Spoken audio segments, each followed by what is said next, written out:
Halo teman-teman, kita akan membahas materi manajemen kinerja. Pengertian manajemen kinerja menurut Joko 2020.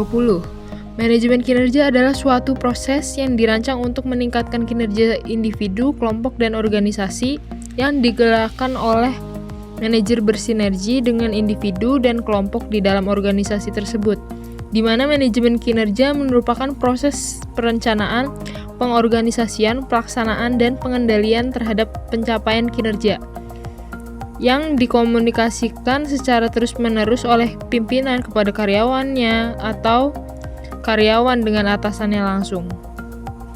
Tujuan manajemen kinerja. Yang pertama itu menyelaraskan tujuan organisasi dan individu. Yang kedua meningkatkan kinerja karyawan. Yang ketiga memotivasi karyawan. Yang keempat meningkatkan komunikasi. Yang kelima mengidentifikasi kebutuhan pengembangan. Yang keenam mengoptimalkan pengambilan keputusan. Yang ketujuh meningkatkan kepuasan dan retensi karyawan. Dan yang terakhir mendukung perbaikan keberlanjutan. Prinsip manajemen kinerja menurut Anugrahini dan Widya 2025. Yang pertama ada transparansi, di mana penyampaian kebijakan dan penilaian kinerja harus dilakukan secara terbuka dan jelas. Yang kedua ada pengembangan dan partisipasi karyawan dalam pengambilan keputusan. Yang ketiga adalah perlakuan adil, di mana karyawan diperlakukan secara adil dan dihargai sebagai individu. Yang keempat adalah lingkungan kerja yang kondusif. Yang kelima adalah lingkungan eksternal yang harus dikelola agar tidak menghambat kinerja internalnya. Selanjutnya, kita akan membahas siklus manajemen kinerja. Manajemen kinerja berjalan dalam sebuah siklus yang berkelanjutan, yang terdiri dari beberapa tahap utama. Pertama, perencanaan kinerja, yaitu menetapkan ekspektasi kerja dan target yang harus dicapai. Kedua, pemantauan kinerja melalui observasi, pembinaan, serta pemberian umpan balik secara berkala. Ketiga, evaluasi kinerja, yaitu menilai hasil kerja dengan membandingkannya terhadap target yang telah ditetapkan.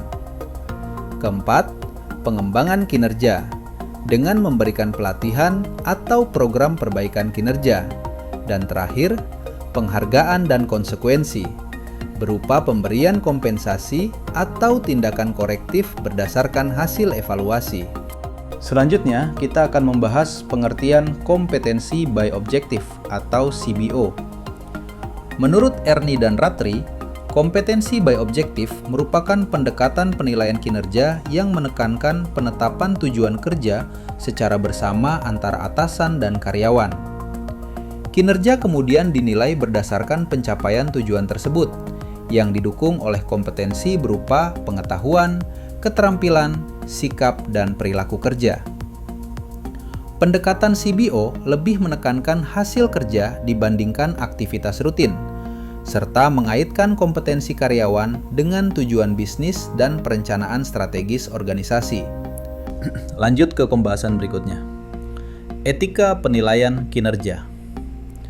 Etika penilaian kinerja merupakan prinsip dan pedoman moral yang harus diterapkan dalam proses evaluasi kinerja karyawan, agar penilaian berlangsung secara adil, objektif, transparan, dan tetap menghargai martabat manusia.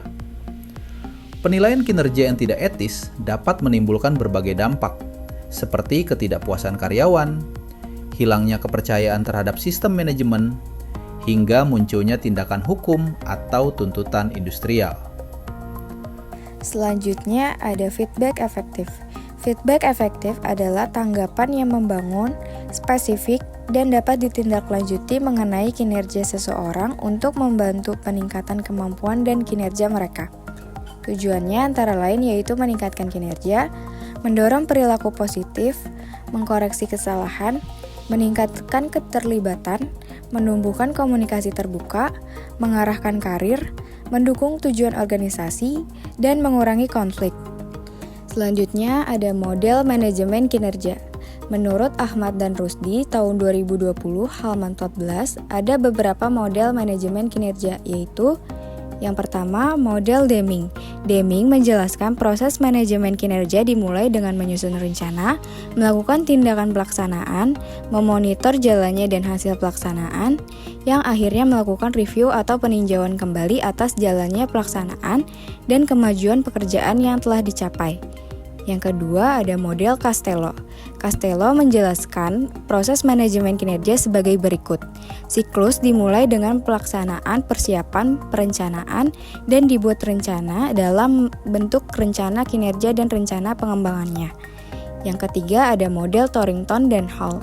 Torrington dan Hall menjelaskan proses manajemen kinerja dengan merumuskan terlebih dahulu harapan terhadap kinerja atau hasil yang diharapkan dari suatu kinerja dan ditentukan dukungan yang diberikan terhadap kinerja untuk mencapai tujuan. Yang terakhir, model Armstrong dan Baron. Armstrong dan Baron menjelaskan siklus manajemen kinerja sebagai urutan. Proses manajemen kinerja dilihat merupakan serangkaian aktivitas yang dilakukan secara berurutan agar dapat mencapai hasil yang diharapkan. Kesimpulannya, manajemen kinerja merupakan proses strategis dan berkelanjutan yang dirancang untuk memastikan individu dan organisasi bekerja secara efektif, efisien, dan selaras dengan tujuan yang telah ditetapkan. Melalui penetapan target yang jelas, pemantauan, evaluasi, pemberian umpan balik, serta penghargaan dan pengembangan, manajemen kinerja tidak hanya meningkatkan produktivitas dan kualitas kerja, tetapi juga mendorong motivasi, partisipasi, dan pengembangan kompetensi karyawan dengan berlandaskan prinsip transparansi, keadilan, partisipasi, dan etika penilaian, serta didukung model dan siklus yang sistematis. Manajemen kinerja menjadi alat penting untuk mencapai keunggulan organisasi dan perbaikan berkelanjutan. Nah, selanjutnya, setelah kita mempelajari mengenai manajemen kinerja, kami memberikan latihan soal beserta pembahasan yang bisa teman-teman pelajari. Berikut terdapat 5 pertanyaan. Yang pertama, bagaimana manajemen kinerja berperan dalam menyelaraskan tujuan individu dengan tujuan strategis organisasi? Yang kedua, bagaimana peran manajemen kinerja dalam meningkatkan motivasi dan retensi karyawan di dalam organisasi? Yang ketiga, mengapa prinsip transparansi dan perlakuan adil sangat penting dalam penerapan manajemen kinerja? Yang keempat, bandingkan siklus manajemen kinerja dengan pendekatan kompetensi by objective atau CBO dalam menilai kinerja karyawan. Yang kelima, jelaskan hubungan antara etika penilaian kinerja dan pemberian feedback efektif dalam meningkatkan kinerja karyawan.